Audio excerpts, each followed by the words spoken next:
Are we allowed to say Shalom, which is one of Hashem's names, while we're bareheaded?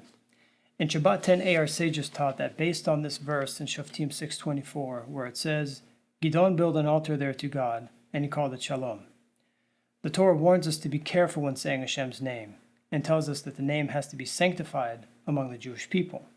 With this being said, it's allowed to greet someone with Shalom when we're bareheaded, even though it'll cause the other person to respond with Shalom in return, while they might be bareheaded as well.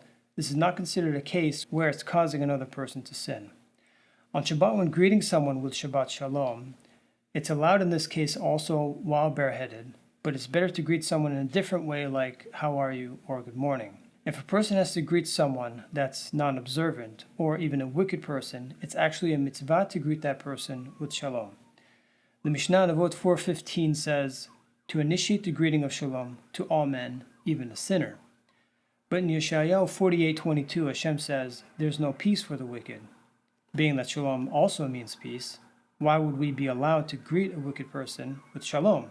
Because the verse in Yeshayahu is referring to the future times of Mashiach, where there will be no peace for the wicked. In our times, it's a mitzvah to be hospitable and welcoming, and greet everyone politely, and wish them well in order to have a good impression on those who are not observant. Listening to Torah in the shower, is it allowed?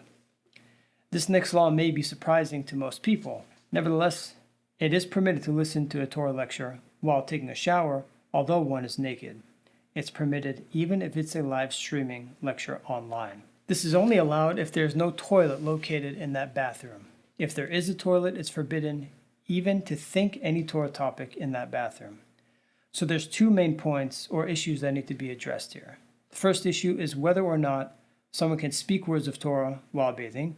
The second is whether a room that has a bath or a shower is considered a place where words of Torah are forbidden. So in the same way that it's not allowed to recite words of Torah or other holy words while undressed, one cannot speak words of Torah in an unclean place as well. Even thinking words of Torah is forbidden in these places. So we basically need to determine if a room with a shower only is considered the same thing as a restroom with a toilet, and if thinking words of Torah is prohibited there, or does it change the status to a cleaner place?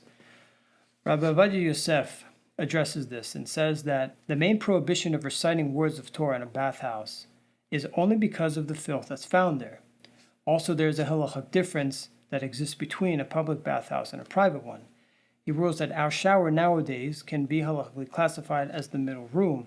The middle room is where some people were dressed and some were not, and it's the inner room where everyone was undressed.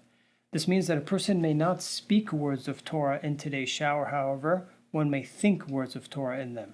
Based on this teaching, one may in fact bring a radio into a room that has a shower or bath only and listen to words of Torah or holy songs even while showering, because it's explained that just because one is undressed doesn't mean that one may not think or hear words of Torah. Only actually saying words of Torah will be prohibited whether one is dressed or not. So to summarize, a room that has a bathtub or shower nowadays, one may not recite any words of Torah in it. One is permitted, however, to only think words of Torah in it, and may therefore listen to a Torah lecture or holy songs from the radio. Obviously, the halacha applies only to a room that houses bathtub or shower alone. If there is a toilet in that room, one may not even think words of Torah while he is in there.